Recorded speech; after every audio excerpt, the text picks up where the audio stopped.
So this is the problem with groups. So many problems with groups. So Can you tell us who Eric Fromm is? Yes, thank you. I am going to do that. Eric Fromm is I believe he was a psychoanalyst, a little bit after Freud, and he's written a lot of books. They're really good. Escape from Freedom is the one that is primarily related to Fight Club and the idea of the individual as stuck between kind of negative and positive freedom is what he defines it as, which is negative freedom is you are free from the tyranny of a king or groups and whatnot.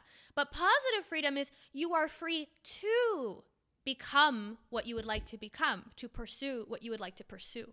And his theory is that right now, and I think I agree with this, I think this is more evident now than when he wrote about it, is that okay, so the U.S. is this individualist country, right? But the paths to individuality have been degraded. You know, they're not being upkept. In many ways, they're being closed down as people become more saddled with debt and everyday life becomes more expensive. The path to that metaman, where people become a kind of, doable individual, not the fucking, artist of the century or Jesus or whatnot, but an individual that knows when to step away from the group and has enough of that positive freedom to develop themselves in an interesting way. Because that's really what it is. That's really what it is. I think that's one of the most beautiful articulations of freedom, and it comes from me, is that you want to figure out who you are. Okay? There's a little maybe threshold, right? Where you're, okay, I'm developing. But if you don't cross that threshold, I would say it is the threshold where the metaman is at. Once you cross that threshold, now you are unique. You're starting to figure out what makes you different from everyone else. And that may be what it is that you create, your personality, all these different things, So that's kind of what the goal of a positive, doable individuality is. Now, from his idea is that when people recede from that, okay, so they fail to become an individual, they become a pseudo-self. So there's the true self, which touches on that idea. I think it was Emerson. Yeah, Emerson, the essay of self-reliance, which people can learn more about that in Library Circus 3 or in the Truman Show episode, How to Be a True Man. So this is that same idea of becoming an authentic self. When you don't do that, you become a pseudo-self. And the pseudo-self is a kind of personality that is dictated by the culture or the group that you ally yourself with.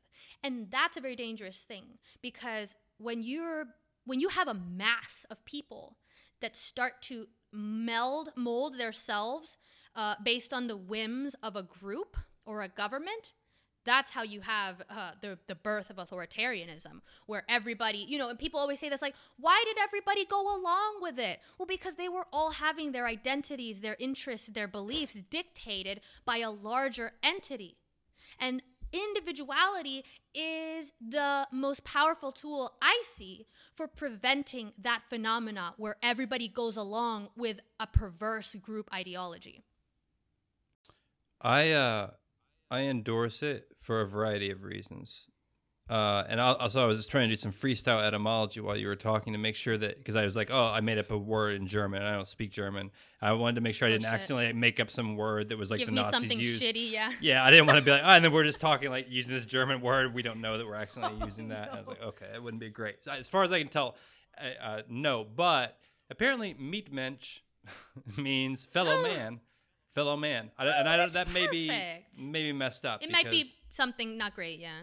Please, I generally, you can trust my word of the podcast, my etymology. This is freestyle and it's with the language. I don't know. So anyway, the other thing I wanted to say is I think the other reason I agree with the idea of people becoming slightly an individual but not too much is because insofar as that stabilizes the society and the system, that benefits me, because I think that your apocalypse is boring.